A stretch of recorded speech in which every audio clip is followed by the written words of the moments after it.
2, 1. Right, Small World Lifters. Today I'm here with Josh Cannon. I'm the biggest benchers in Britain, the biggest bencher in Britain. Just tell me a bit about yourself. Well, I've been competing. Well, I started competing again in 2015. I had 4 or 5 years off. I used to do it early 2010 and 11, but I fell out of love with the sport. I come back to it and doing my bench only thing because I seem to do all right at it. But moved on to full power now because it's less boring. I don't particularly enjoy benching. I just seem to have enough for it. The first time you went into a gym, what kind of numbers were you benching? I actually remember the first time I went into a gym, my mum took me. The first time I went into a proper free-weight gym, and I did 15 aside, and I was 16. 15 aside on the bar, I was 16. I was 16 and I worked up to, over the course of about a year and a half, 160, 8 and trained, and that was it. What kind of body weight are we talking about? Oh, not overly heavy, I'd say about 110.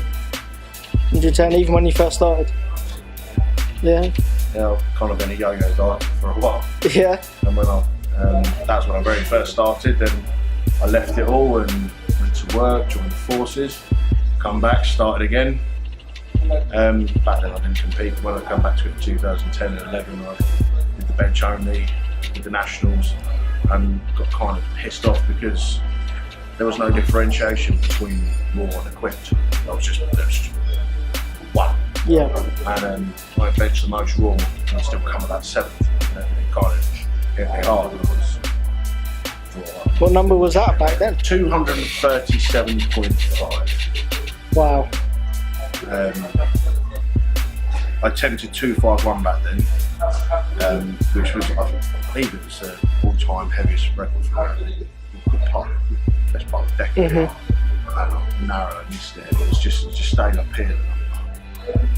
But after that I didn't compete again until summer 2015, and that was just for a laugh. To get back into it, right? No, I had no intention of getting back into it. I just thought I'd do a confidence club, and I took the 110 record. I benched again 237.5. Yeah. 7 kilos. Yeah. And just plowed on from there, really. Now at Tatooed and Strong, twice you took the all-time UK bench record. I think it was 260 and 275 the following year.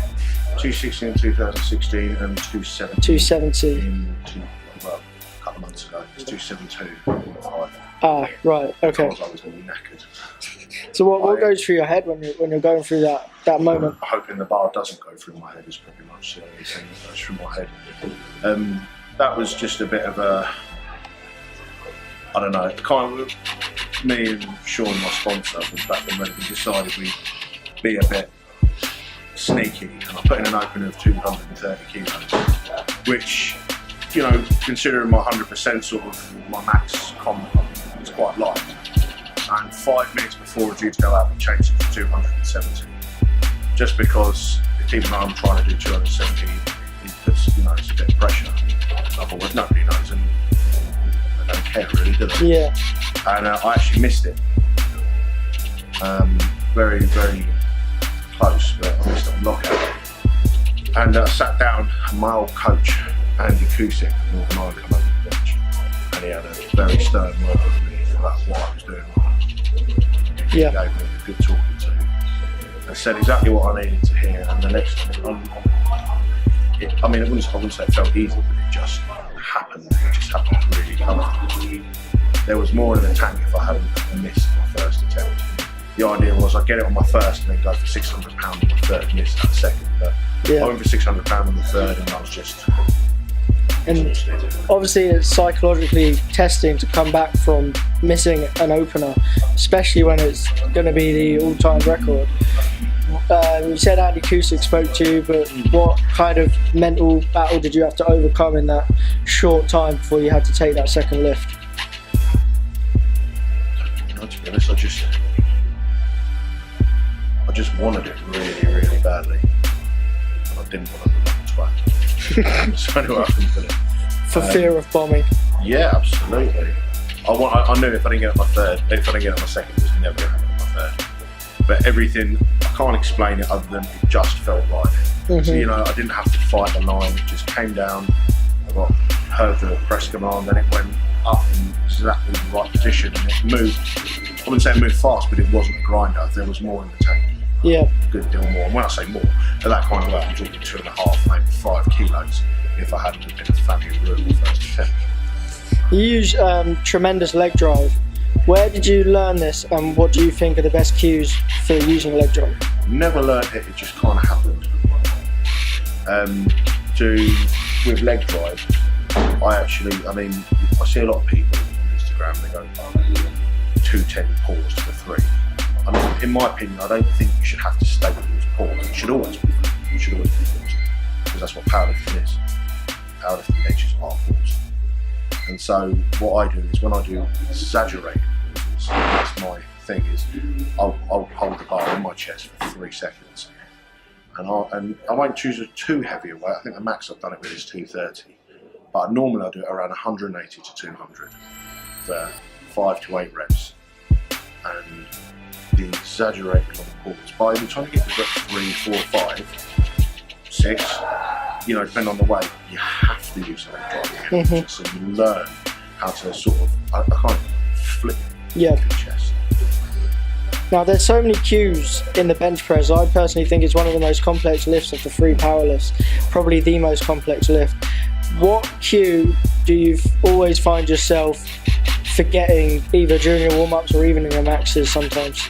Honestly, I had a big problem with my lats. I tore my pec and fucked my head up, and it mentally, all I was thinking about was not tearing my pec, which caused me to bench with my pecs, which in powerlifting was wrong. All the emphasis went onto my pecs because I was consciously thinking, please don't tear, please don't tear, please don't tear. And my training partner turned around to me and said, you're not using your lats. Stop thinking of your pecs and start thinking of your lats. And just visualising my lats helped me use them again. And it put my bench back to where it was and then more. Yeah. In the space of a couple of weeks. Visualise what you want to use. I mean, you can go, there's so many cues that your spotter and your training partner can shout out to you. But let's face it, when you unwrap the bar, just white noise in your head. Monkey with symbols, everything goes out the window. Yeah. So one of the things Andy said to me was, relax, don't think about it. If you think about the weight, you'll be scared. Relax and just let it happen. But it was, I did the pressure lifting, and it makes a great deal of difference. Yeah. Do you do a lot of slingshot work? Not a lot, but I do quite a fair bit of it. So every session, every month? I would say at least once every 6 weeks I bring the slingshot out. My max slingshot is 300 kilos. Wow. How does it feel to hold 300 kilos? 300 kilos, you know it's there. So do you have... But it helps to have that weight above you, because it doesn't frighten you. And you never feel like jumping into a single ply suit? I think about it and then I don't know. No, not even multi-ply? No, absolutely not. I just don't like the way it looks. Yeah. What was your thing there? You know, I like the thought of conversation, how much can you bench? And I'll say, you know, obviously I can't go, well, I'll bench 270 and don't do it, because I couldn't. It's something to work up to. At any point, I could probably bench 250, 255. Yeah. You know, but if you know, with the equipped things, how much can you bench? 370. Yeah. Well, hang on a minute, let me get my carrier bags and tap, and I'll just think, to me, it doesn't turn me on. Yeah. Yeah. Like doing everything almost. Personally, I find reps help the bottom portion of my bench, off the chest, and singles and heavy doubles and things like that help my top end portion. Do you find any weird rep ranges work for certain things? I do very little reps. With regards to like getting it off the chest, I've never really had a drama with that, but I do a lot of speed. I think it's being able to accelerate the bar off your chest, and you don't have to do it with a lot of weight. I do very, very lightweight. And moving your muscles fast is what's important. You don't have to have a lot of resistance. That's what helps me get the bar off the chest, and it's my weakest point. It's always in the line of my lockout. You told me about really squeezing the bar hard to kind of use your forearms and stack everything. Could you talk about the importance of this? Because I think it goes unnoticed. It's kind of hard to squeeze the bar when there's a lot of weight bearing down. Yeah. But if you don't, typically, your hands can bend and the muscles can start to. You feel a lot of pressure in your bones. So if you can tighten this all up, you are adding a lot of support to your bench. You see this as you unwrap. It's because people aren't stable all the way through. Mm-hmm. And tensing every muscle is one of the ways to give you that. Do you have any tips with using a belt on the bench press? No, it's just comfort. It's just a comfort thing for me. Yeah. Personal preference. A lot of people don't do it. For me, I've always done it, so I'm not going to stop. So let's quickly talk accessories. I know you like doing a lot of lat stuff. You're not so keen on dumbbells. Could you talk about this? I think it's too much scope for injury dumbbells. I use them for flies, that's about it. I think when you're benching heavy, you're moving 70, 80, 90 kilo dumbbells, you kind of could be asking for a pec tear. And I also think that it involves a lot of chest, which makes your elbows flare up. And when you come over to use the bench, which I found with some of us helping recently, they wanted to bench like we're using dumbbells.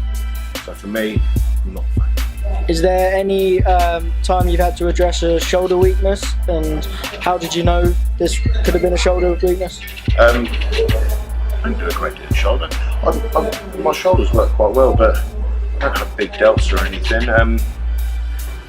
No, really, I'll just kind of do them at a sort of medium effort without straining them, and typically 2 to 3 weeks out of a pump I stop doing them because you can weaken it around here on the pec and the front delt. Do you ever get rotator cuffs holding you back or anything like that? No, That's a problem I've had. And so tightness has never held your bench back? No, I'm used to a little bit. Well, I did have a pec tear, but now I've got a few stretches for the tendons up here and it does that to cover. Yeah. How much triceps do you do, let's say, in one session? 3 exercises. One major sort of compound movement. Like a JM? Yeah, I don't really. I do them, but I don't find them they do too much. I find they're probably quite painful actually. So close grip or dumbbell rolls. Yeah. And then typically like banded push downs or something cables. Nothing too. A lot of high rep stuff. Like I know Jerry McNamara programs like 300 rep sets on triceps or 300 reps total. You kind of Don't even think do about that it. many? Don't think about it. Just plod on and sort of move into sort of like a bodybuilder style thing. Yeah. Just enjoy the pump. Yeah, for sure. So I think we're done. We can wrap up. Any words from the sponsor? No, to be honest, Josh is an incredible athlete, and it was a no-brainer. Me and Josh have been friends for a few years now, and to be honest, it was always going to be the case that I would approach Josh and offer him some full sponsorship under the new business. And where can we find you? We are Everywhere. We are on Instagram, Platform Ready, Facebook, Platform Ready Apparel, and we are on platformreadyapparel.com. When he offered me the sponsorship, I ripped his arm off because I know what Sean's like. He hasn't let me down one bit. Small World Lifters, Josh Cannon. Peace out.